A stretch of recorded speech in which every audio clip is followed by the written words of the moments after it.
Bismillahirrahmanirrahim. La khaira fi katsirin min najwahum illa man amara bi sadaqatin aw ma'rufin aw islahin bainan nas wa man yaf'al dzalika ibtigha'a mardatillahi fasawfa nu'tihi ajran 'azima. Tidak ada kebaikan dari banyak pembicaraan rahasia mereka kecuali pembicaraan rahasia dari orang yang menyuruh orang bersedekah atau berbuat kebaikan atau mengadakan perdamaian di antara manusia. Barang siapa berbuat demikian karena mencari keridhaan Allah, maka kelak kami akan memberi pahala yang besar. Al-Quran Surat An-Nisa ayat 114. Assalamualaikum warahmatullahi wabarakatuh. Kisah sahabat Rasulullah sallallahu alaihi wasallam Zainab Asy-Syaqafiyah radhiyallahu anha. Zainab Asy-Syaqafiyah radhiyallahu anha adalah seorang wanita bangsawan yang kaya raya yang berasal dari kabilah Bani Syaqif bin Taif. Ia menikah dengan Abdullah bin Mas'ud, seorang sahabat Nabi Muhammad sallallahu alaihi wasallam yang tadinya hanyalah seorang buruh pengembala kambing. Tetapi Islam telah memuliakannya dengan kemampuannya di dalam Al-Quran. Bahkan Nabi Shallallahu Alaihi Wasallam memuji bacaannya, tepat seperti ketika Al-Quran diturunkan. Tentu saja Ibnu Mas'ud hanyalah dari kalangan biasa dan miskin, bahkan kondisi fisiknya ada kekurangan, yaitu cacat. Walau dengan derajat duniawiyah yang begitu jauh berbeda, Zainab bersedia dinikahi Ibnu Mas'ud karena ia menyadari kekayaan dan kebangsawanannya belum tentu bisa menjamin keselamatannya di akhirat kelak.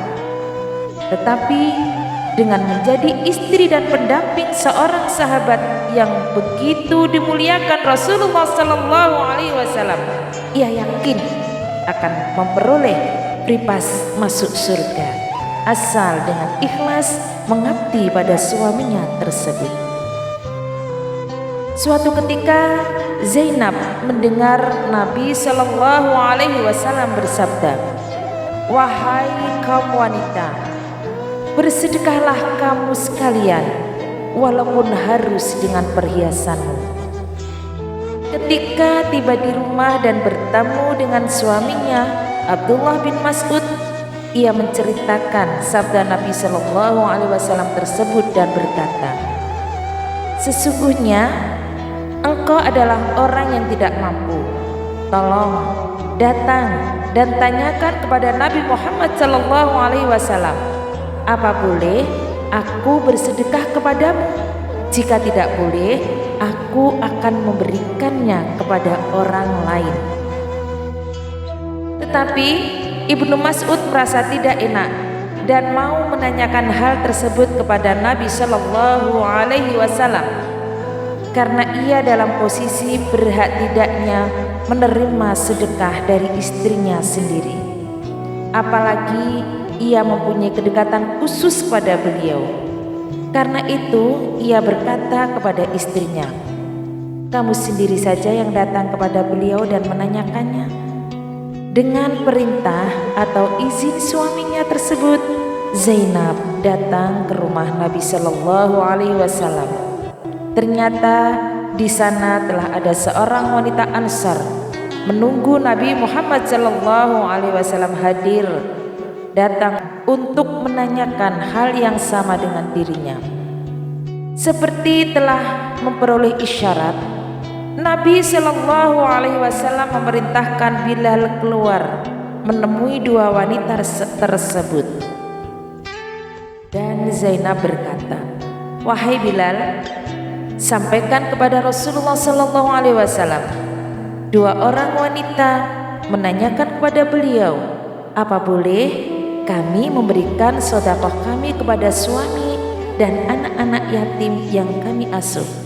Tetapi tolong jangan dijelaskan siapa kami." Bilal masuk kembali menemui beliau dan menyampaikan pertanyaan mereka berdua. Tetapi Nabi Shallallahu Alaihi Wasallam justru menanyakan identitas mereka berdua, sehingga Bilal tidak mungkin menyembunyikannya. Ia berkata, "Seorang wanita Ansar dan Zainab, ya Rasulullah." "Zainab yang mana?" tanya Nabi Shallallahu Alaihi Wasallam. "Istri Abdullah bin Mas'ud." Nabi Shallallahu Alaihi Wasallam bersabda, "Jika itu yang dilakukannya kedua wanita tersebut akan mendapat dua macam pahala, pahala membantu kerabatnya dan pahala sedekah." Bilal menyampaikan jawaban Nabi Shallallahu Alaihi Wasallam, dan tentu saja Zainab beserta wanita Ansor tersebut sangat gembira. Istihad mereka tentang sedekah ternyata dibenarkan beliau, bahkan memperoleh pahala yang berlipat. Saudaraku, dengan kisah sahabat Nabi Zainab tersebut, semoga kita semua menjadi orang yang ahli sedekah. Wa insya Allah dengan sedekah rezeki kita akan dilipat gandakan oleh Allah Subhanahu wa Ta'ala. Terima kasih, mohon maaf atas segala kekurangan, dan saya akhiri. Wassalamualaikum warahmatullahi wabarakatuh.